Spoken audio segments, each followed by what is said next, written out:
Hello everyone, welcome back to my channel. তো আজকের video hand ওয়াক্সিংয়ের ওপরে। ওয়াক্সিং করার সময় আমাদের কী কী জিনিসের প্রয়োজন হয়: wax heater, spatula, powder, strip. আমি আজকে হানি ওয়াক্স দিয়ে করব।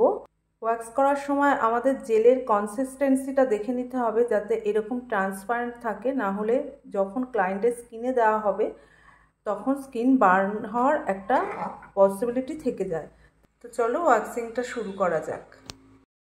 সো ফ্রেন্ডস, আমার যে ক্লায়েন্ট আছে তার হাতের মধ্যে দেখো খুব বেশি যে পশম আছে তা না, কিন্তু খুব হালকা হালকা আছে, কিন্তু হালকার মধ্যেও ঘনত্ব আছে। তা আমাদের ওয়াশ করার সময় সবার প্রথমে এটাই করতে হবে যে পাউডার অ্যাপ্লিকেশান করে নিতে হবে। আর হাতে যখন ওয়াশ করব তখন যেখানে সেখানে জেল লাগিয়ে দিলাম বা সেখান থেকে আবার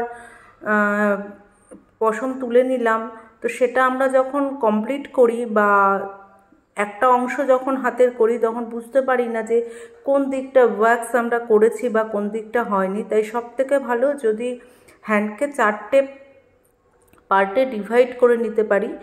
যেমন একদম ওপর পোর্শনটা, যেই পোর্শনটা আমরা করছি ওটা একটা পোর্শন ধরে যদি করি তাহলে ওটা একটা ফার্স্ট পার্ট হয়, আর এখন যেখানে করছি সেখানটা হচ্ছে সেকেন্ড পার্ট। এইখানটা ফার্স্ট পার্ট আমরা করে নিলাম, এবারে বুঝে নিলাম যে আমাদের ফার্স্ট পার্ট হয়ে গেছে, এখন আমরা সেকেন্ড পার্টে করব। তা এটা করলে কি হয়, 4টে পার্টে ডিভাইড করলে কি হয়, বোঝা যায় যে আমাদের এই পার্টে আমাদের ওয়াক্সটা করা হয়ে গেছে। ওয়াক্সের একটা সোজা সাপটা নিয়ম হচ্ছে যে আমাদের হেয়ারের গ্রোথ যেদিকে থাকবে তার উল্টো দিকে আমাদের স্ট্রিপ টানতে হবে। সুতরাং ক্লায়েন্টের যখন আমরা ওয়াক্স করব তখন আমরা এটাই খেয়াল করব যে ক্লায়েন্টের হেয়ার গ্রোথটা কোন দিকে আছে। হেয়ারের গ্রোথ যেই পজিশনে থাকবে আমরা ঠিক উল্টো ডিরেকশানে আমরা স্ট্রিপ টানবো। আর আমাদের হাতের মিডিল পোর্শনের পেছন দিকটা খুব সফট হয় বা স্কিনটা লুজও হয়, এই জন্য যখনই স্ট্রিপ টানবে তখনই তার নিচের দিকটা মানে স্কিনের নিচের দিকটা একটু স্ট্রেচ করে নিলে কি হবে, তাহলে স্ট্রিপ হেয়ারটা খুব সুন্দরভাবে উঠে যাবে এবং কি ক্লায়েন্টেরও ব্যথা খুবই কম লাগবে। First part second part complete হয়ে গেছে। এখন আমি যেই পোর্শনটা করছি এটা হচ্ছে থার্ড পার্ট। তো থার্ড পার্টের গ্রোথ সবসময় নিচের দিকে থাকে। তো তোমরা দেখতে পাচ্ছ আমি জেলটা নিচের দিকেই টেনেছি এবং কি স্ট্রিপটা উল্টো দিকে টানছি, এবং কি এটাও ফলো করো যে আমি যখন স্ট্রিপটা টানছি তখন আমি হাতের নিচটা ভালো করে স্ট্রেচ করে নিচ্ছি। সময় জেল অ্যাপ্লাইয়ের আগে একটু ব্লো করে নিতে হবে, কেননা জেলটা হিট থাকে। এটা দেখে নিলে কি হয়, ক্লায়েন্টের হাতে যখন তোমরা জেলটা লাগাবে তখন ক্লায়েন্ট আটকে উঠবে না, ভয় পাবে না, এবং কি বার্ন হওয়ারও কোনো সম্ভাবনাই থাকবে না। তো যখন জেলটা অ্যাপ্লাই করবে তখন অবশ্যই একটু ব্লো করে নেবে। আর আমি কোনোয়ের দিকটা করছি, দেখো কোনোয়ের দিকটা উল্টো স্ট্রেটভাবে টেনে উল্টো দিকে দিচ্ছি, কেননা ওখানে হেয়ার গ্রোথটা ওইভাবেই থাকে। আর যেহেতু হাতের ওই সামনের পোর্শনটা যেরকম নিচের দিকে টানলাম, আর এই পোর্শনটা হেয়ার সবসময় এটাও নিচের দিকে থাকে, তাই এটাকে কি করা হয়, স্ট্রেটভাবে জেলটাকে টানা হয়। স্ট্রেটভাবে জেলটাকে টেনে স্ট্রিপটাকেও তার উল্টো দিকে স্ট্রেটভাবে নিয়ে যাওয়া হয়।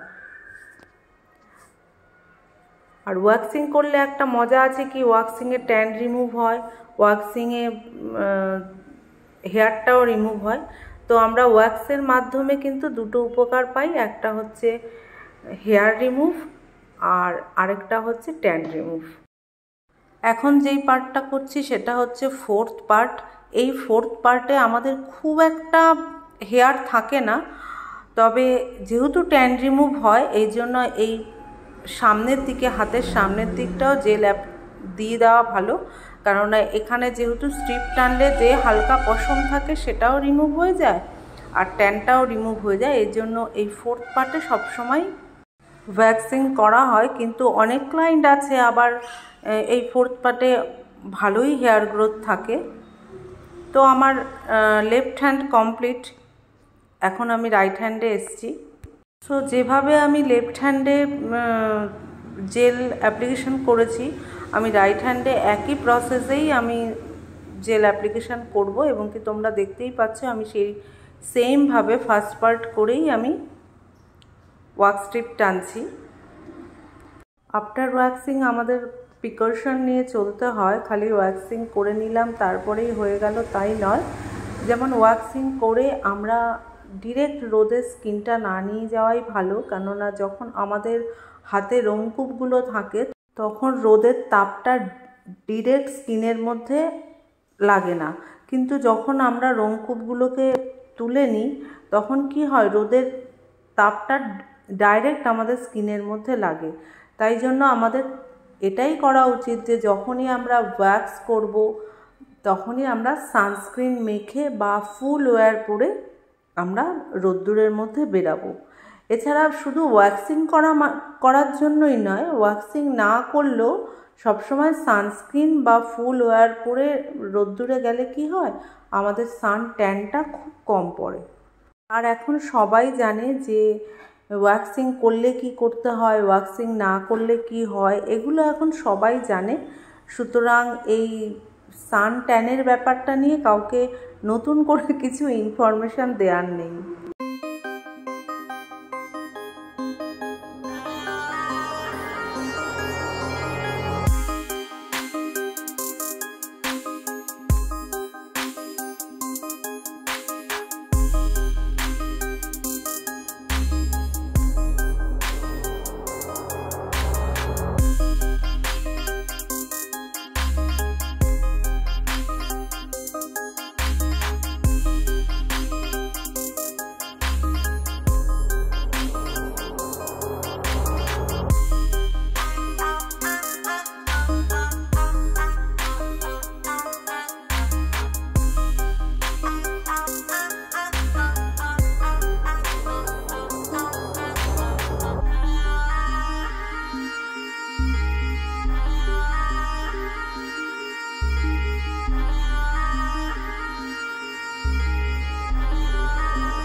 এখন আমরা প্রত্যেকেই খুব ব্যস্ততার মধ্যে থাকি, তো আমার ক্লায়েন্টও অফিস মিটিংয়ে ব্যস্ত।